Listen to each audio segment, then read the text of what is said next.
Hello, everyone. Hi. Welcome to our busted couch. Hey, you know what? She's done us well. I She's done us know. well. Little backstory. This couch was actually, or futon, whatever this is, it's the first thing that we bought when we moved to Las Vegas because we moved into our new apartment and we didn't have a bed. We didn't have a truck. We just had a friend named Darren, who you may know on James Domestic Goddess series.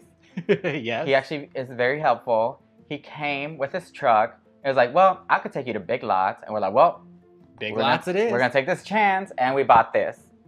And you haven't met our dog. That's Puff. He's licking the couch for some reason. Yeah, he smells food or some kind of food that was there at one point. But anyways, in this video, we are going to talk about The Girl Can't Help It. Yes, The Girl Can't Help It, directed by Frank Tashlin, released in 1956. Dang. Starring Jayne Mansfield. Well, obviously, you know that James is very well versed about knowing things about Jayne Mansfield. Yes. I am not. So, but honestly, I'm not gonna lie, I'm like in a little Jayne Mansfield kick. Like, I want to watch all these old Hollywood movies. And I feel like we should talk about them. Yeah, I mean, I've seen a lot of old Hollywood movies, and it's about time you get to see what all the fuss is about with all the stuff I've watched. But honestly, I'm gonna be honest with you guys. When I watch movies, I just like don't pay attention that much. But that's why there's gonna be not that many spoilers. I'm not gonna be out here telling you the whole movie. I'm just gonna let you know what my thoughts are. In the initial thoughts, my first impressions of The Girl Can't Help It.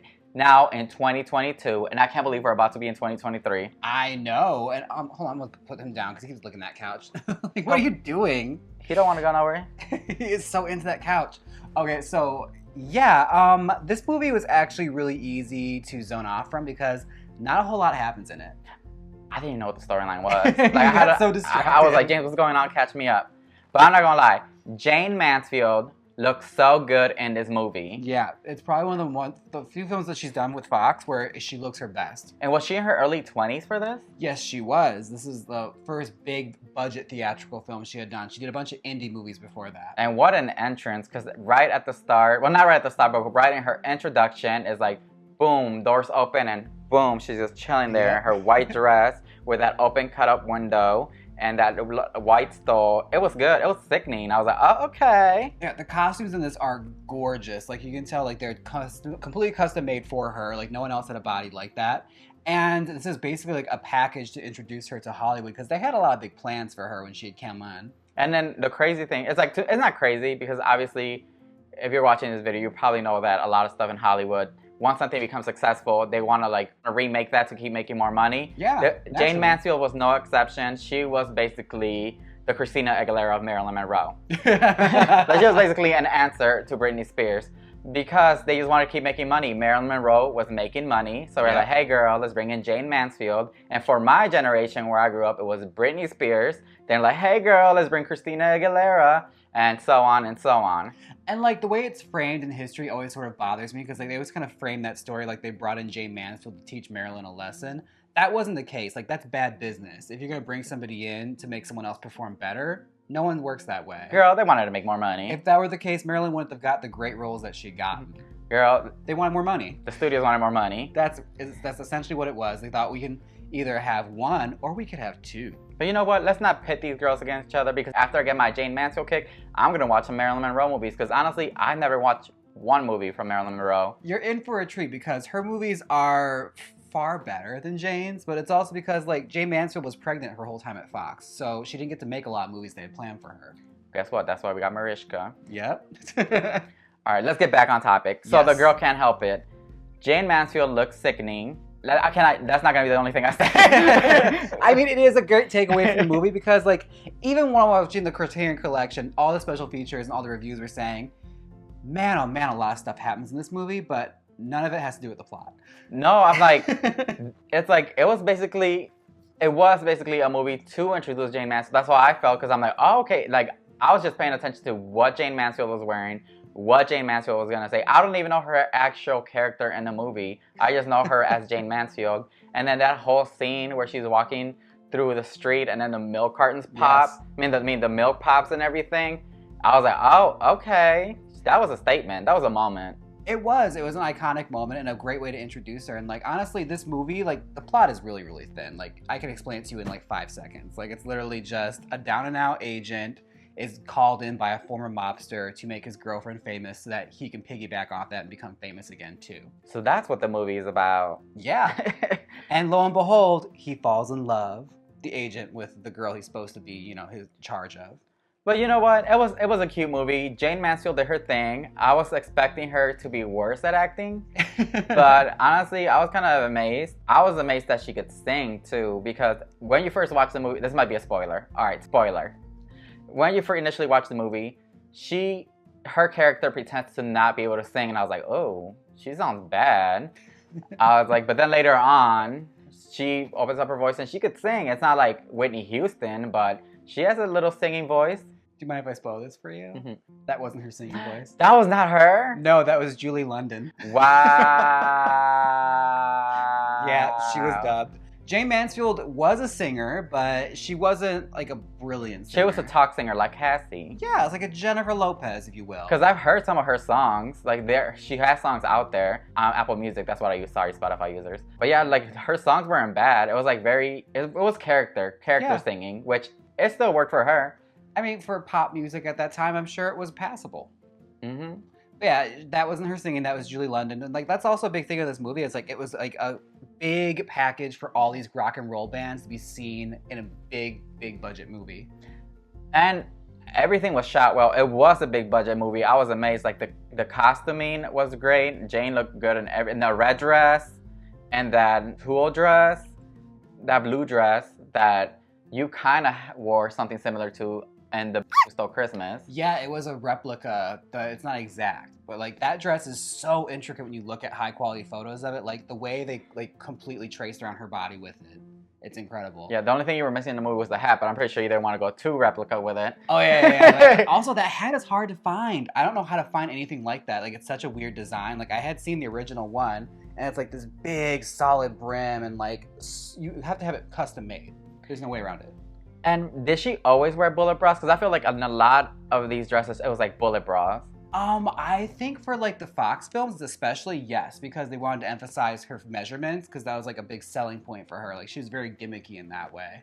Which is crazy, because like, when she had come from Broadway, because that's how she got this role, she was a hit on Broadway with Real Successful Rock Hunter. They brought her in and repackaged her, and they had a whole idea, like, this is the Jayne Mansfield package. And that's the thing, like, I don't think I'd seen anybody else like re-wear her dresses. No, you couldn't. Like, hold on, don't give Kim Kardashian any ideas. Y'all never heard this here. I mean, good luck finding them, because like, I don't know who even has them anymore. Because like, Jayne was notorious for stealing all of her costumes. She always took them home with her. She didn't give them back. After seeing these costumes in this movie, I don't blame her. Like, there are literal press photos from her in like the 60s wearing that blue dress from The Girl Can't Help It. Oh girl, I'm pretty sure Kim Kardashian would be the one to get her hands on it. Not to like, you know, cause any drama, but Marilyn's dresses were reworn even in this movie, because Abby Lincoln, when she's singing Praise the Lord, Praise the Gospel, is wearing Marilyn's red dress from Gentlemen Prefer Blondes. I know, I noticed that, and I know that dress because obviously when you watch like recaps of Marilyn Monroe, they always show her in that dress. And when I saw this singer in the movie, I was like, that dress looks familiar. And James was like, yes, because Fox usually uses the same dresses for different movies. Yeah, they're notoriously cheap that way. They always recycle costumes if they could, or just like tear out a seam and do something different. But like, it was all the same costumes. And except for Jayne's, obviously, because apparently I didn't know this, that nobody had her measurements, or at least nobody in the acting world besides her had her measurements at that time. Yeah, no one's measurements were comparable, so they couldn't wear her clothes. But that didn't stop her from wearing anyone else's, because she also wore that famous Marilyn Monroe gold dress with the pleats. She wore that. Where? In this movie? No, in famous like publicity stills from Fox, she had gone in and got that dress and worn it. Oh. So Marilyn and her have worn the same dress. We gotta find these and put them up here somewhere. James is gonna take care of that because I don't even know what he's talking about. But no, in this movie, Jayne also, like I said, sings, but I guess she didn't. But she also does like these high squeaks. That was her. They go like, ah! I can't even do it. I can't do it. You do it. Oh, that. That. Even that, she was more obnoxious with it. Oh, it was like a car. It was like a screech, like, oh! Like a Sheba scream. Like, have you ever heard like Sheba scream? Yeah, it's when they did Rock Around the Rock Pile. Yeah, I couldn't even replicate that. Like, it sounds like it probably destroys your lungs. Right, because she was like, basically high octaves, okay? Not Mariah Carey, but basically not screeching either. It was just like a high-pitched scream. And like that was part of like the formula for her too, because she took a lot of her character from this, and like her interviews and when she'd do press tours, she acted a lot like this. Like it was all shaping her whole persona.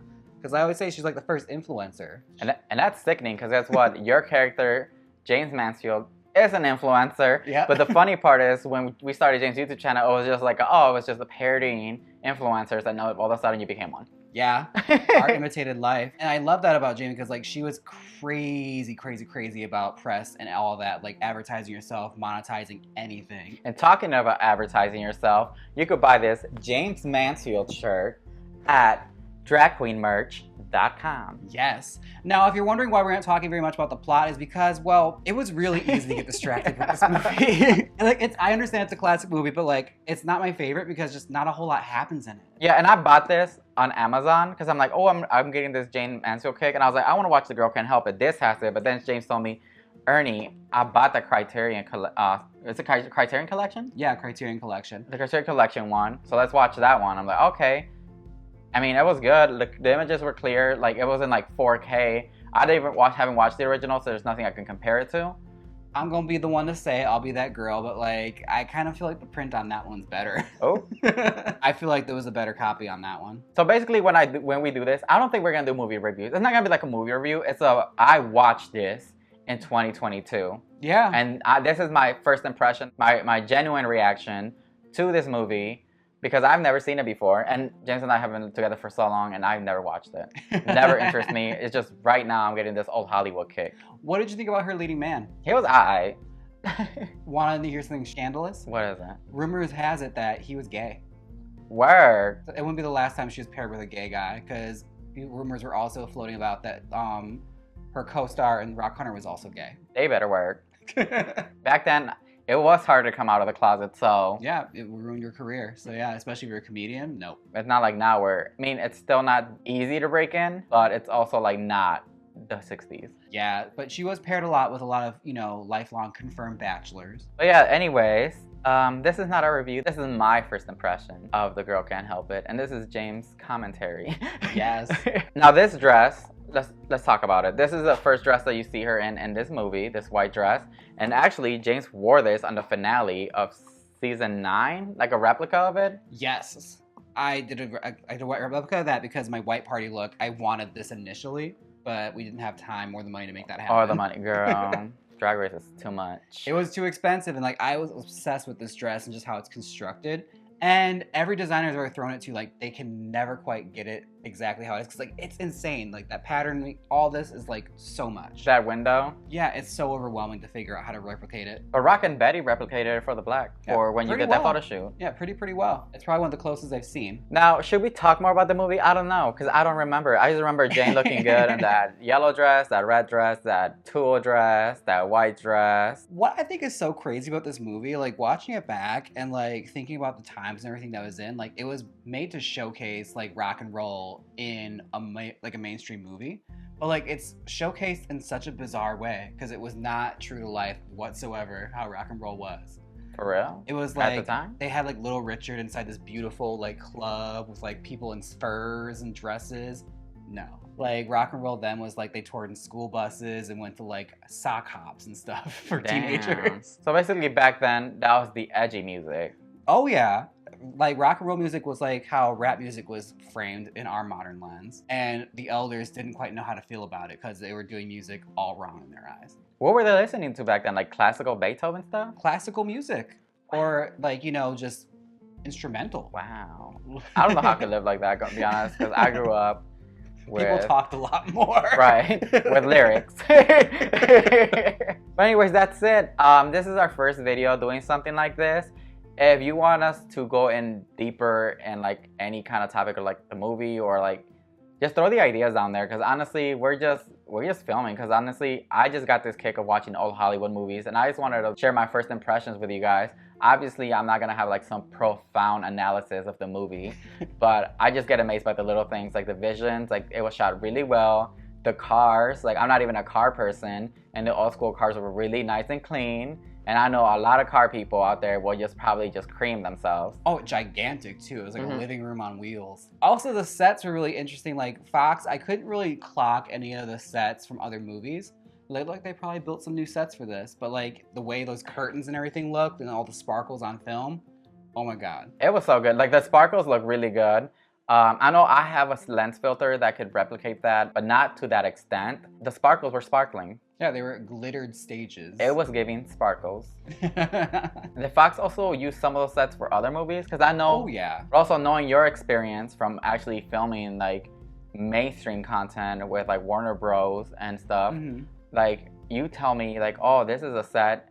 Like we watch sometimes we watch like even Stranger Things and stuff, and you're like, I filmed in that diner. Yep, that diner especially, like it's been in everything. The one on the Disney lot, and even when I filmed the Still Christmas, like the house I was in was used in so many things, like Desperate Housewives and all sorts of stuff. I think it was like Brie Vandecamp's house. And you know what? If studios have created that set, why not use them? Why not use it? Just redress it. That's why I'm like, was Fox Studios cheap or were they smart? They were thrifty. I guess that's the word we would use. There you go. Well, we learned that Fox is thrifty. Jayne Mansfield looks sickening in this movie, and possibly the lead actor was possibly, maybe, allegedly queer, one of us. One of us.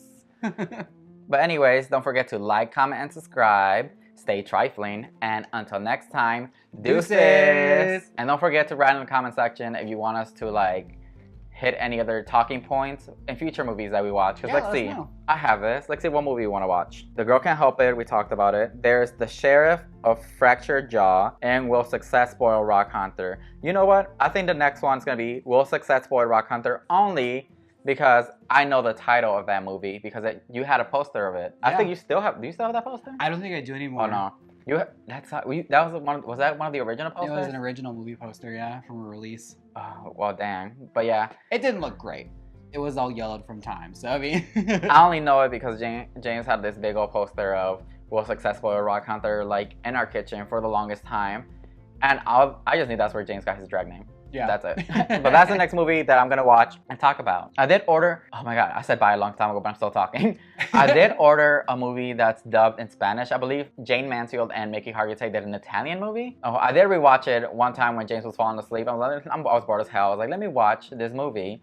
And I remember that I had seen that movie before in Spanish back when I used to live in Mexico at my grandparents' house. I was like, that was Jayne Mansfield this whole time. So now I'll read about the movie in Spanish, and I'm probably going to talk about it here too. Or in English. Oh, probably English, because our main audience is English speaking. I'm down for it. I'm down for any Jayne Mansfield movie. We could probably skip The Sheriff of Fractured Jaw because it's long and it's also quite boring. Oh no, we're going through the Jayne Mansfield kick. Okay, I guess I'll sit through it. Or maybe not. Let's see how I feel in a few weeks. All right, now for real this time. Bye. Bye.